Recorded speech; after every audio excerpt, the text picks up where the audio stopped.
to your core, will you be free? Hey, Composing Gloves here, and today we're going to be looking at how to make a phaser bass for a track that a guy named the Telltale Silence, something with the word tell, and I believe the word silence. This guy was really or girl, I don't know, was really into this track. This is the kind of music he/she wants to make, probably he, but I don't know. And so if I play, this is the sound that they were interested in. Now it's just getting confusing. I'm done being PC. He was interested in.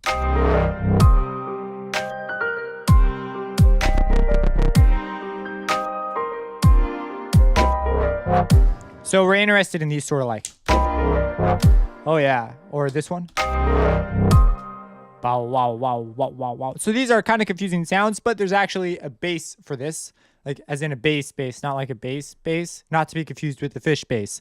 So the base of this sound is a phaser. So if you can nail down filter movements in a phaser, you're good to go. And I'm actually working on a track right now that has a very similar bass that I could show you. But if you understand how to use this phaser, you can make these sounds. There will be the FLP included. This is the sound I'm going to explain to you how it works, and then you can open up the FLP. I'm not including the samples because I don't have the rights to the samples to distribute like this. And I'm using like Contact and a bunch of other stuff. So sorry if you don't have all this stuff. You're just gonna have to open it. But that's how you're gonna get to this patch. Another thing is this is a very old track. So this is like not representative of what I do now, is what I mean to say. This was before I went to school for all this stuff. So this track is sort of an interesting ordeal. I've got like multiple contacts open, which is bad. I've got a bunch of red nexuses. And so, yeah, this stuff it's old. Okay, so give me a break if you're like, oh, this is weird and that's weird and this is weird. It's just old, okay? This is before I knew better. I did understand quite a bit about sound design, though, at the time. That was one of my strong points. So let's go ahead and dive into the bass. So the bass, and someone probably going to link that timestamp in the description. Tutorial starts here. Okay, so here we have our bass, and I'll play it for you by itself. That's what we're going for, or this. The way it works is you're going to generate a spectrum. In this case, I chose a saw wave series. And then if you can get these two movements down, you can make sounds similar. Everything else is just sugar on top. If you can get filter movements down, you're good to go. If you can get phaser movements down, you're good to go. That's it. Now, phaser movements are interesting movements. Let me show you. So here's a phaser. And a phaser works by, what it does is it creates holes in your spectrum. Just generally, sometimes it can create resonances. Honestly, it's a complicated topic. I cover it in the FL12 Effects series. And Sound and Synth Basics, I believe, also talks about this on a more fundamental level. So I'm going to assume you've got a grip on what a phaser does. So there's different ways you can introduce the phaser. You can use the octave scale, the hertz scale, or the harmonic. Let me show you the octave and hertz because they're kind of weird. Yeah, weird stuff, more weird stuff. And then harmonic. Hey, that's pretty cool. So we're going to stick with harmonic for reasons that I'll let you explore on your own. So we're in harmonic mode. You don't have to be. You can get something really cool out of octave mode. It's just I did some things along the way that produced harmonic being the most efficient. So a phaser is rolling, meaning it does not stay the same. What does this mean? Because when I hit play, you're like, that's the same. What if I took this exact same thing and moved it over here? Would it sound the same? This is like, oh, but you just told me. So no, it wouldn't sound the same. Like, and that's what I'm saying is it would not sound the same. That's a completely different sound. So this is the magic of phasers. Phasers are not consistent because they're rolling. They're always going forward. So just by moving your clip with everything else the same, you'll get a different sound. And if we move it back over to where it was, it's consistent when we start it because we reset everything so it's at the same point in time so that it sounds the same when we play it. Which is pretty important if you want to be, like creative and have deliberate control over how things sound at a moment in time. So that's phasers for you. Now there's a couple other interesting deals that go along with this phaser thing. So I know there's like okay, let me show you the sound like naked first. So we'll turn the effects off. And so this is what a harmer's doing. That's the original sound. not exactly the most interesting sound. So when you're working in Harmor, this sounds kind of weird. So you're going to set up your post as well. So if we turn on our post, what's going on is Maximus and the wave shaper are playing a big role. So if we turn on Maximus, that already brings it back a lot. And you notice there doesn't sound like there's distortion on that. But if we turn it on, Maximus is actually introducing a lot of the distortion. It's because of, actually it's mostly because of this mid one. So I have a whole series on Maximus, but we'll talk about Maximus. But just so you know, that's like the sound that's coming out of here is largely dependent on post-processing.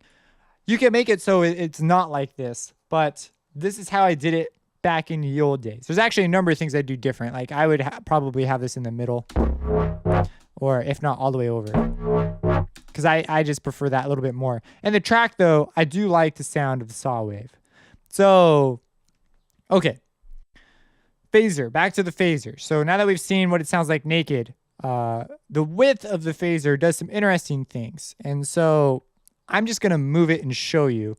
So we know that just moving the phaser, moving the commands in the playlist is going to change the sound. But if we just change the width, check it out.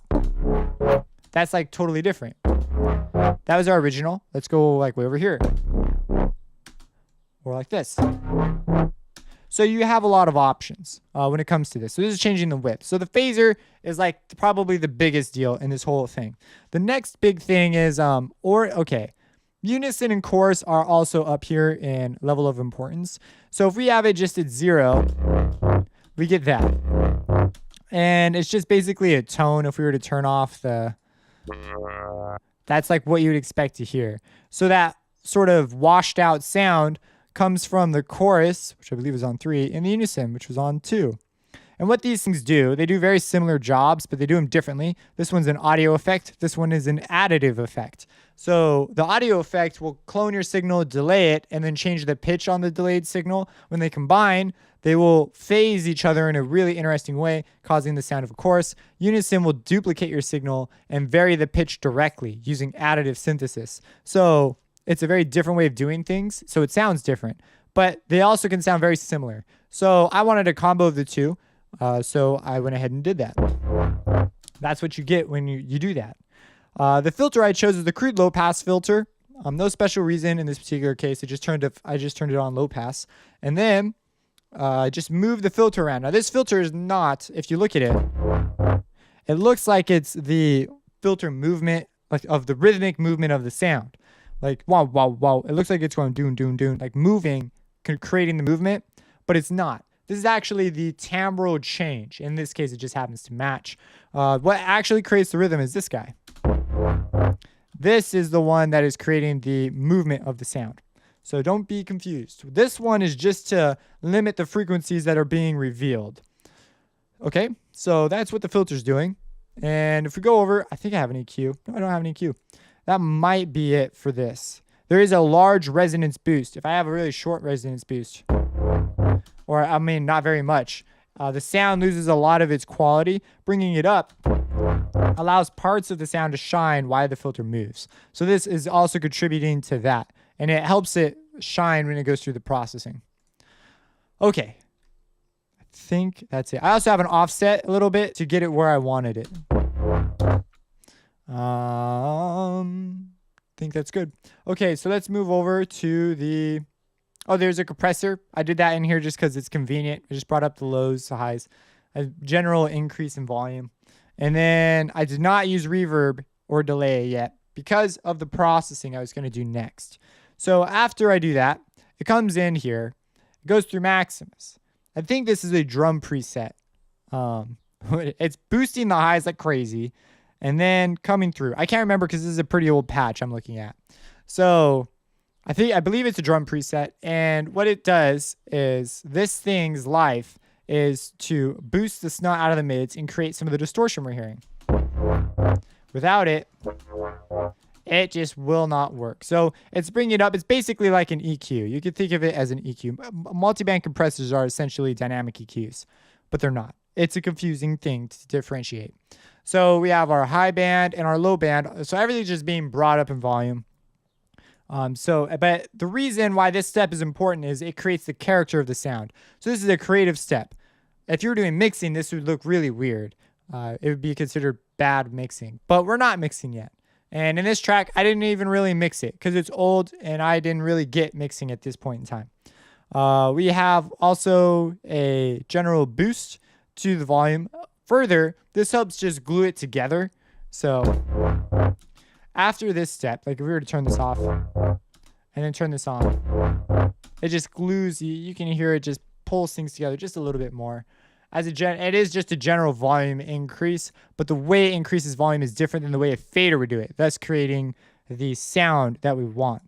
And then we have a Parametric EQ 2. This does not move. It's just a static. I messed with frequencies and found one that I liked. I think some of this is from mixing. I would do things differently now. And then we also have a low pass, which is moving around, creating our movement. So if you can if you really want to make a sound like this, just grab a harmonic, turn on the phaser. Whoop, let's go down lower. Bring the speed down probably. Play lower notes. Go to the width. Go to let's say, let's do cascade. Let's change it to this. Let's go to, so now I'm going fast, going through the steps just to show you. Okay, and we'll put this on. We'll do 3 this time.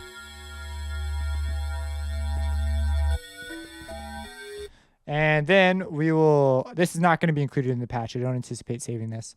So now if we move this around, we'll move this. We'll bring the width way up. It's pretty bright at this point. So now we'll go ahead, write some notes with this thing. So we'll go piano roll. It's too low. There we go. Control D because we don't care about that. We'll come over here, boop, put it down, boop, boop, boop, boop. Okay, cool. So that's our sound. Oh, you know what? I think I have a volume automation at the end. I do. Okay, fine. I can play this game. Bring it on. Just mute that. That's our sound. And then we will automate the filter. Do-do-do.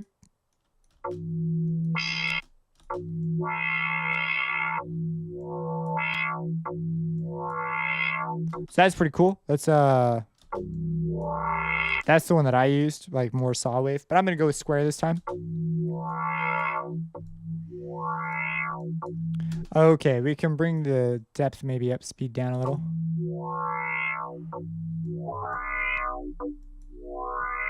That's cool. Okay, and so I moved the width just a touch, maybe mess with the offset.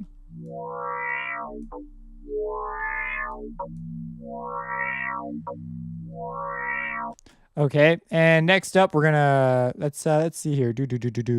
I used a bit crusher. I didn't explain that. So a bit crusher basically just introduces noise in your signal.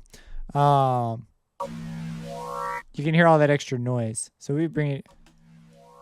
I'm not a fan of that. I picked it as sort of a weird pick. I think BitJam is some sort of mix between like a step function and something else. So I'm just gonna leave the distortion. I'm gonna go to like maybe hill.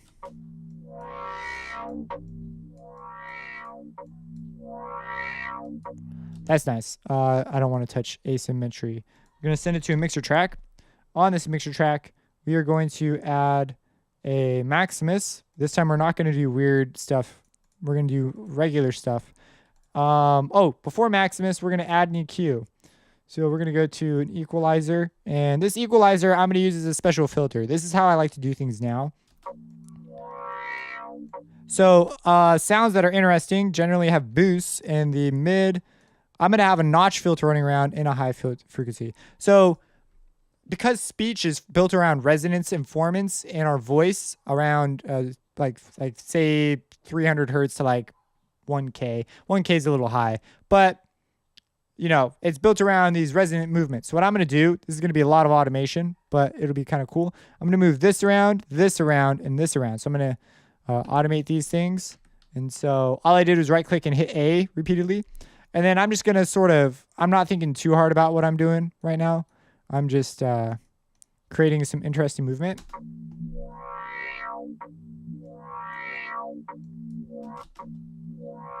Now it's pretty soft. So, and did I turn down the volume on it? Because that's something I do typically when I open up one. Yeah, I did. But we may want to turn it up using Maximus instead, because then we've filtered out a bunch of stuff.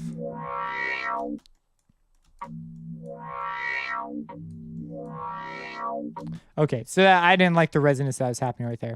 So we're going to go to Maximus, turn it up very deliberately. We're going to do the high end first.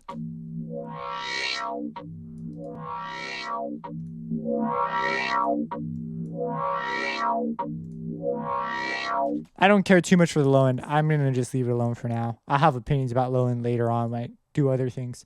So, okay, that's what's going on there. Let's take a look at, let's send it out a verb. So I'm going to add a verb on this channel. I use a verb that you're used to seeing. So fruity verb 2. Oh, you know what? We could do side reverb. That'd be kind of cool. I'm digging it. Okay.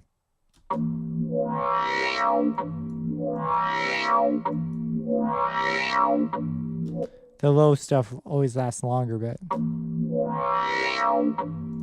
okay, we'll go about there. I know I'm moving kind of fast, but I just want to show you sort of what you can do.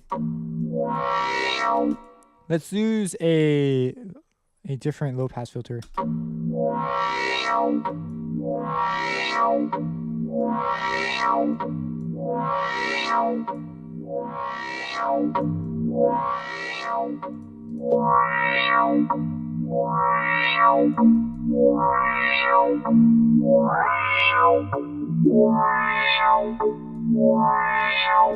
Okay, that's I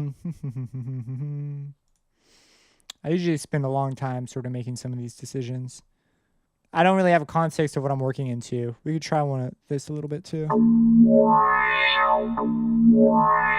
And then we could create a more drastic filter movement. Sometimes it's faster to just type in what you want. Oh, the Fruity Fast low pass is only 32. I hope are they going to keep it? I hope they do. Okay, so usually that's a sign that this plugin will die. So I hope not. So this is after everything. It goes through one last filter.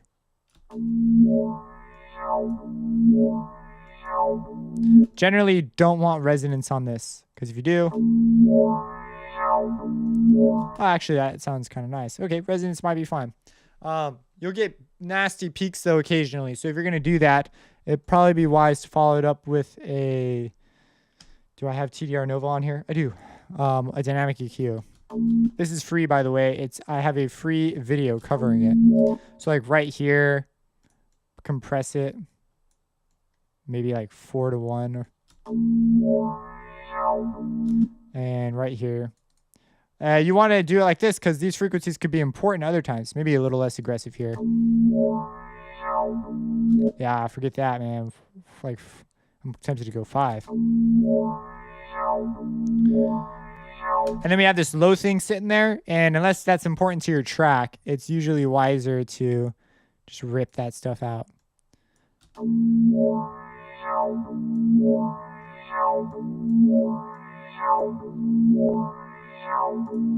And there you have it. We have a cool bass thing. And now, of course, mine was a little more gritty.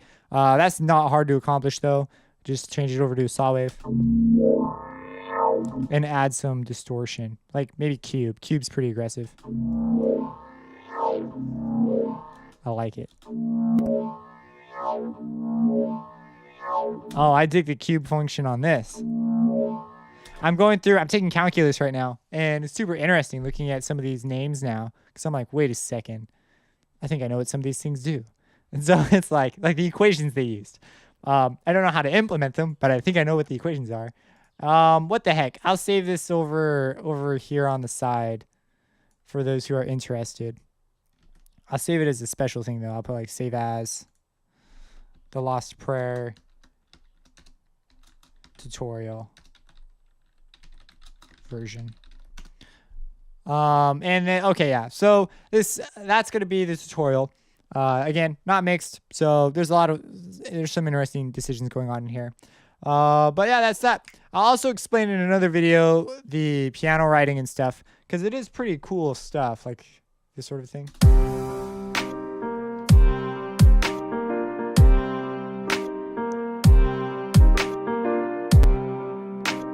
So I'll explain that. It's really a chilled, laid-back beat. So, I mean, it's not meant to be super forward and aggressive. So in that way, the drums being super, super duper clear isn't necessarily a requirement. So that's probably why it works the way it does currently. But I would bring out the clap maybe a little bit more, separate things out, maybe do things a little bit different spatially. Subscribe, support me on Patreon. I deeply appreciate it. And have a blessed day.